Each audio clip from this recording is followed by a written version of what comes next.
Baik, bismillahirrahmanirrahim. Selanjutnya kita akan bahas mengenai mad lazim harfi mustaqal. Yang mana mad lazim harfi mustaqal ini bagian dari mad ghair mulhaq bil asli yang muttasil bitasydid. Nah, mad itu panjang ya, lazim itu harus. Jadi kalau ada kata-kata lazim itu panjangnya harus 6 harokat totalitas gitu. Sedangkan harfi itu huruf, mustaqal itu berat. Nah, mad lazim harfi mustaqal ini ketika ada fawatihus suwar telah kemarin kita bahas, yaitu pembuka awal surah yang dibaca sesuai bunyi asli huruful hijaiyah yang mengandung unsur idgham. Ya, ingat bunyi asli huruful hijaiyah yang mengandung unsur idgham. Jadi tidak semua fawatihus suwar itu mad lazim harfi mustaqal. Misal di alif lam mim, dia tidak semuanya mad lazim harfi mustaqal, tetapi ada yang termasuk pada mad lazim harfi mukhaffaf, pun ada yang termasuk pada mad lazim harfi mustaqal. Nah, kita lihat contoh di sini di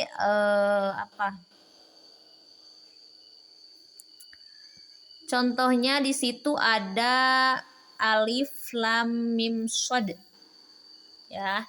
Nah, alif lam mim shad ini tidak semuanya menjadi contoh mad lazim harfi mustaqal, melainkan ada yang menjadi mad lazim harfi mukhaffaf. Kita pecahkan. Dari fawatihus suwar alif lam mim shad itu lam ya. Lam itu dia punya 3 ejaan huruf, yakni lam alif, mim, ya itu lam. Lalu mim.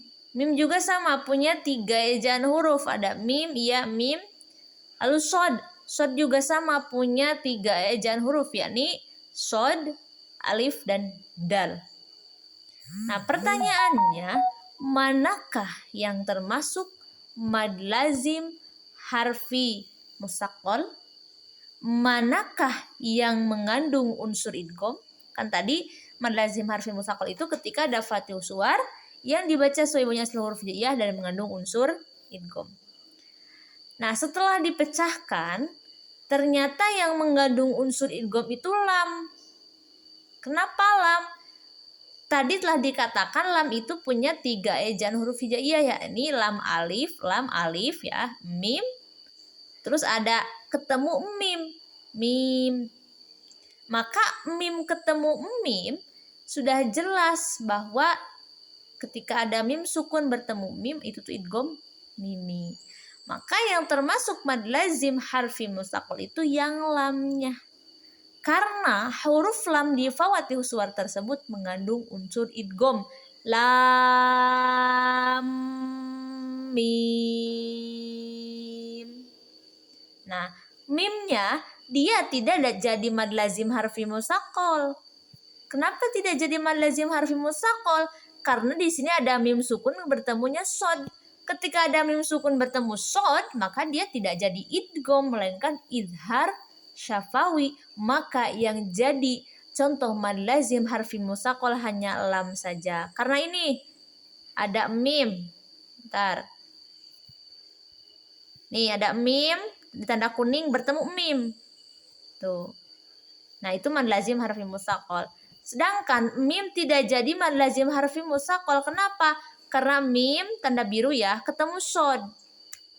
Nah, ketika ada mim sukun ketemu shad tidak jadi idgham melainkan idhar syafawi. Nah, itu maka dicontoh alif lam mim shad. Yang jadi contoh mad lazim harfi mustaqal hanya satu, yaitu lamnya saja. Karena lam mengandung unsur idgham, ada mim ketemu mim. Sekarang ke contoh yang kedua. Qasim mim. Awas bacanya bukan to sama, tapi qasim mim. To-nya 2 harokat. Manakah yang mengandung unsur idgham sehingga menjadi contoh mad lazim harfi mustaqal? jelas yang mengandung unsur idgham itu huruf sin. Ya, kenapa huruf sin? Karena sin itu kan terdiri dari 3 ejaan huruf, yakni ada sin, ya, dan nun. Nah, ada nun ketemu mim, maka dikatakan idgham bi gunnah. Maka sinnya termasuk mad lazim harfi musaqqal. Jadi dari contoh to, sim, mim, yang jadi mad lazim harfi musaqqal hanya sinnya saja. Karena tadi ada nun ketemu mim, yang mana huruf nun itu ada di huruf sin. Ketika ada nun ketemu mim itu jadi idgham bi gunnah. Maka sin menjadi contoh mad lazim harfi musaqqal. Nah, kenapa mimnya tidak? Karena mim di sini udah di akhir, tidak lagi ketemu huruf yang lain meskipun di sini mim. Sim, mim. Nah, karena di sini tidak musaqqal melainkan mim itu mad lazim harfi mukhaffaf, maka bacanya pun sim, mim. Tidak lama, tidak mim. Tidak, tapi hanya posim, mim. Nah, itu.